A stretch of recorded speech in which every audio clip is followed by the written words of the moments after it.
ফেব্রুয়ারির শেষ দিক, মধ্যপ্রাচ্যের আকাশে তখন যুদ্ধের কালো মেঘ ঘনীভূত। যুক্তরাষ্ট্র ইসরায়েলের বোমা হামলা পড়ছে ইরানের উপর। চারপাশে ছড়িয়ে পড়েছে অনিশ্চয়তা আর উত্তেজনা। বিশ্ব রাজনীতির মানচিত্র যেন মুহূর্তেই বদলে যাওয়ার মুখে। বিশ্ব ভাবতে শুরু করেছিল, এটা কি সত্যি আর একটি সরকার পতনের শুরু, নাকি বড় কোনো কূটনৈতিক উলটপালটের ইঙ্গিত?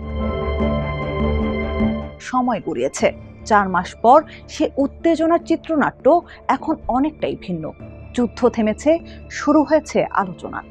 যুক্তরাষ্ট্র ইরান পৌঁছেছে এক অন্তর্বর্তী সমঝোতায়।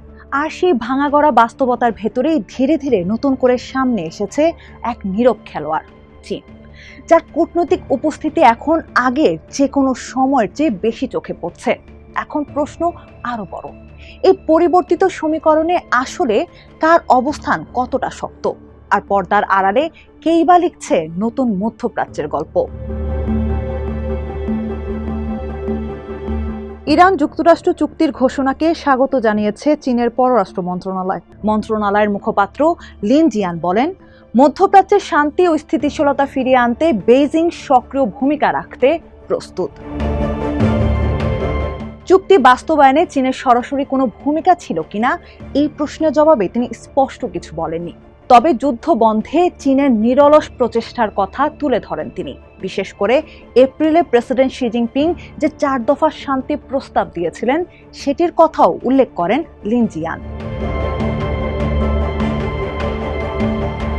G7 সম্মেলনে ডোনাল্ড ট্রাম্প প্রকাশ্যেই চীনের ভূমিকার প্রশংসা করেন। তিনি বলেন, শি জিনপিং পুরো সংঘাত জুড়ে নিরপেক্ষ অবস্থান বজায় রেখেছেন। যুক্তরাষ্ট্র যখন ইরানের বন্দরগুলো অবরুদ্ধ করে, তখন চীন তার নৌশক্তি ব্যবহার করে সেই অবরোধ ভাঙার চেষ্টা করেনি।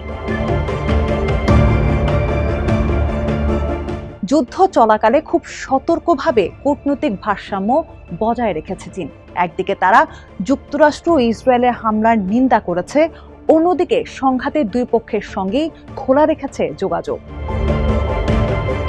এই সময় একের পর এক গুরুত্বপূর্ণ নেতা করেন বেইজিং সফর। গত মাসে সেখানে যান ডোনাল্ড ট্রাম্প।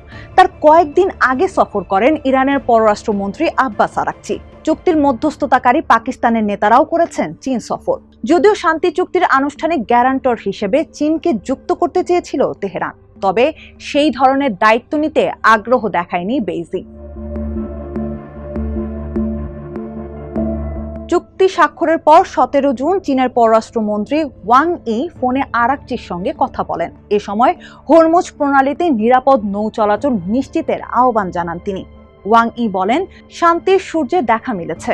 এখন সবচেয়ে গুরুত্বপূর্ণ বিষয় হলো সব পক্ষ যেন নিজেদের প্রতিশ্রুতি বাস্তবায়ন করে। অবশ্য চুক্তির পেছনে চীন পর্দার আড়ালে কতটা ভূমিকা রেখেছে তা এখনো স্পষ্ট নয়। তবে বিশ্বের সামনে নিজেদের দায়িত্বশীল শক্তি এবং কার্যকর মধ্যস্থতাকারী হিসেবে তুলে ধরতে বেইজিং যে সফল হয়েছে তা নিয়ে খুব কমই দ্বিমত রয়েছে। যুদ্ধ শেষ হওয়ার পর নতুন একটি প্রশ্ন নিয়ে আলোচনা শুরু হয়েছে, আর তা হলো এই সংঘাত থেকে আসলে কি অর্জন করেছে যুক্তরাষ্ট্র। চীনের বিশ্লেষকদের একটি অংশ বলছে, এটি হয়তো যুক্তরাষ্ট্রের জন্য হতে পারে সুয়েজ মুহূর্ত। 50-এর দশকে সুয়েজ খাল সংকটের পর যেমন ব্রিটিশ সাম্রাজ্যের বৈশ্বিক প্রভাব কমতে শুরু করেছিল, তেমনি এই সংঘাতও হয়তো মার্কিন আধিপত্যের সীমাবদ্ধতা সামনে এনেছে।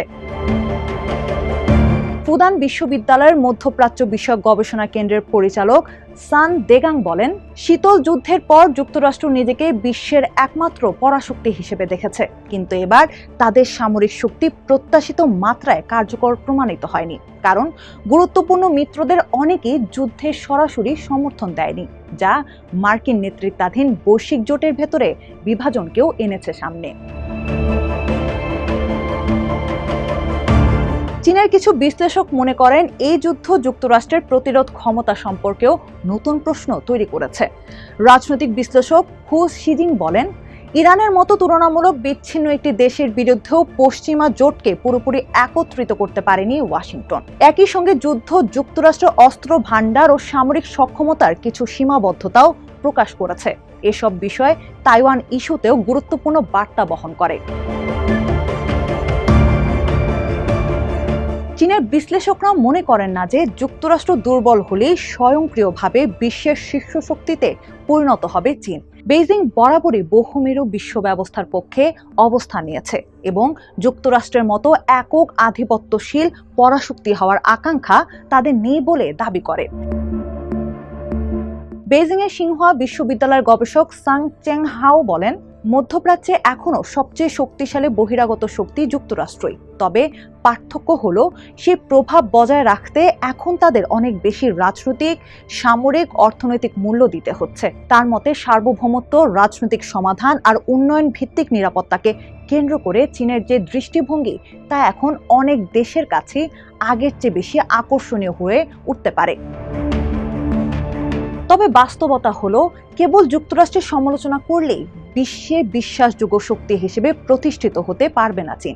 আন্তর্জাতিক অঙ্গনে বিশ্বাসযোগ্যতা অর্জনের জন্য চীনকে বাস্তবসম্মত কূটনৈতিক সমাধান দিতে হবে, নিশ্চিত করতে হবে জ্বালানি নিরাপত্তা, কার্যকর ভূমিকা রাখতে হবে সংঘাত বন্ধে।